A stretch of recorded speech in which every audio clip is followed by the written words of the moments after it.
Good afternoon, everyone. My name is Mark Peralivas, and that rhymes with For All of Us, and I'm the People's Party candidate for the Guelph riding for the October federal election. I hope you vote for me.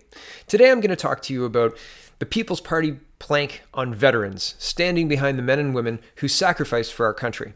But first I want to understand what Justin Trudeau promised in 2015 and where that led, and then I'll unveiled the People's Party platform. It's been available on the website for about a week, but I like to go through each policy, and I'm going to collect it all up on my website. Anyway, here we go. Here's Justin Trudeau from 2015.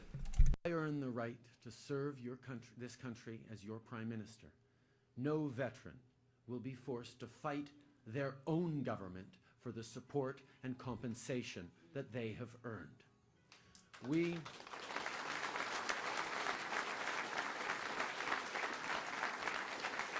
We will reinstate lifelong pensions and increase their value in line with the obligation we have made to those injured in the line of duty. So he said he was going to reinstate lifelong pensions. And that shouldn't just mean making another program called Lifelong Pensions, but that's apparently all they've done. And the program isn't as good as the one that was shoehorned in 2006, the one he was promising to roll back there. Because when you say reinstate, that means put back to what it used to be, right? Not we're going to come up with a new program and it's going to be worse by a lot. But that's what they did. Here's the Globe and Mail reporting. Veterans Association calls Pension for Life program a betrayal of community. The umbrella organization for Canada's Veterans Group maintains former military personnel are angry that the federal government's new lifetime pensions will not meet what they thought was a Liberal campaign promise to bring compensation for Canada's newer disabled vets in line with what is paid to those who claimed benefits before 2006. Brian Forbes, the chair of the National Council of Veteran Associations, has conducted an analysis of the Liberal government's proposed Pensions for Life program, which will be available starting next year, that's this year, to veterans who applied for benefits in 2006 or later. The report of that assessment will be released at a Veterans Summit in late October. It concurs with the findings of veteran advocate Sean Bruya, who says disabled veterans such as him who applied for benefits prior to 2006 and fall under the old Pension Act will get more than those who qualify for the Pensions for Life. Mr. Forbes calls the new program, quote, a betrayal of the commitment to Canada's veterans community.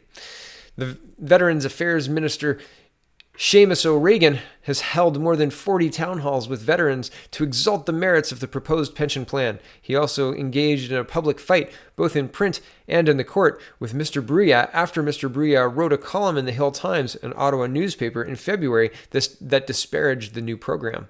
The minister, quote, has been touring the country trying to market his Pensions for Life concept, and it's caused a great deal of anger in many circles of the veterans community because he's trying to sell something that is not truly correct, Mr. Forbes said in a telephone interview last week. And what it comes down to is the government is going to try to suggest to veterans at the summit coming up that they have somehow satisfied an election commitment of 2015, and we just don't agree. In advance of the last federal election, Prime Minister Justin Trudeau promised that if the Liberals won, the lifetime pension for disabled vets, which disappeared in 2006 when the new Veterans Charter became law, would be reestablished. Mr. Forbes says in his analysis that, quote, it was clearly understood that this commitment would specifically address the basic discrimination that exists between what is provided under the Pensions Act and what will be provided under the program that replaced it. John Embry, a spokesman for the minister, said Friday that the objective of the new plan is to move away from the Pension Act, in which the government cuts you a check and says, good luck. There were shortcomings in what that was offered under the Pensions Act that our new programs and supports have addressed. The new plan offers better career transition assistance, better education and training, and increased investments in veterans' mental health, Mr. Embry said. But Mr. Forbes says in his analysis that, quote, financial security remains a fundamental necessity to the successful implementation of any wellness or rehabilitation strategy. He looked at two scenarios, one in which a veteran suffers a severe and permanent impairment, and one in which he or she is moderately impaired. In the case of the severe impairment, he says a veteran who qualified for the Pensions for Life will get $3,650 a month, but the Pensions Act veteran who has no spouse and children will get $6,118 a month, and those Pension Act vets who are married and have kids will get even more. In the case of a veteran who is determined to be just 35% disabled, according to the Forbes analysis, the pension for life veteran will get $402.50 monthly, while the single Pension Act vet will get $977.20, so more than double. Opposition members stood in the House of Commons Thursday and Friday last week to demand Mr. O'Regan apologize for his treatment of Mr. Bruya, even though the Veterans Affairs Department said the numbers used by the Veterans Advocates in his February column were largely correct. The minister fired back with a column of his own, accusing Mr. Bruya of stating mistruths and writing to suit his own, quote, agenda. So the mudslinging continues. I don't have anything to back it up, but I'm going to accuse you of lying when your numbers are right.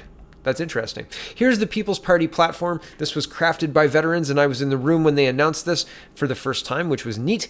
And so here it is. Issue: the Canadian Armed Forces has a proud history and is one of the most capable and respected military forces in the world. Unfortunately, successive Liberal and Conservative governments have largely chosen to forget this proud history. They have starved our military forces of funds, equipment, and support, and broken their trust with those who made an exceptional personal commitment to put life and limb at risk in the interests of the nation.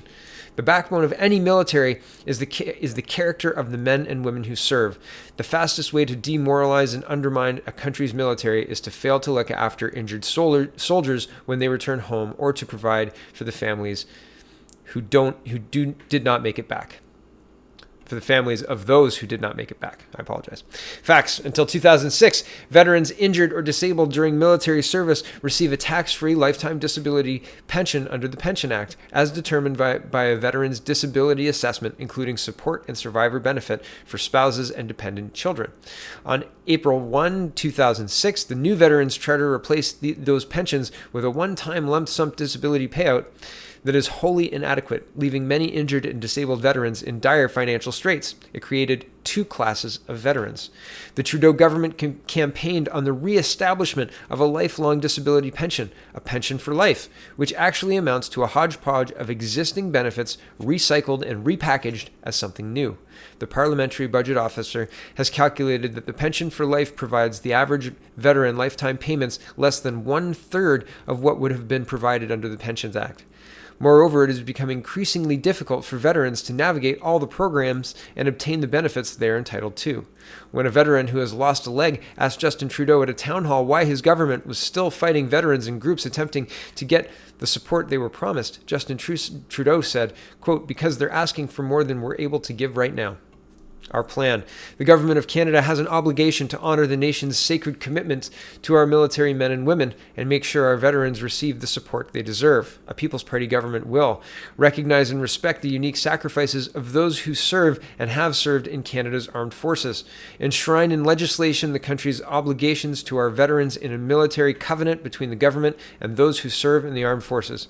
Reinstate the fair disability pension as previously provided by the Pensions Act. The pension will apply retroactively to 2006, and lump sum payments received since then will be treated as advanced payments. Investigate a line-by-line review of the new Veterans Charter, including the enhanced New Veterans Charter Act of 2011, to determine which policies and programs should be retained, simplified the system, and make it easier to navigate. Re-emphasize the legislative guarantee of the benefit of doubt standard under the Pensions Act. And so that is the overview. And I've got one more article, but I'm just going to put the link in the description and have a read if you're interested. But that gives a snapshot of what Justin Trudeau promised, what he failed to deliver, and what the People's Party is promising to bring as an election plank, as an official election plank, to the table. I think this is worthwhile. I think that taking care of the men and women who have sacrificed for our country is an important step in rebuilding our military. And just looking at what happened to Mark Norman, I think that was atrocious, and all he did was get a ship built. Really, very interesting stuff. Thanks for watching. I know this is a bit of a long one for my local channel, so have a wonderful day, and check out the People's Party of Canada.ca, and have a wonderful, wonderful evening.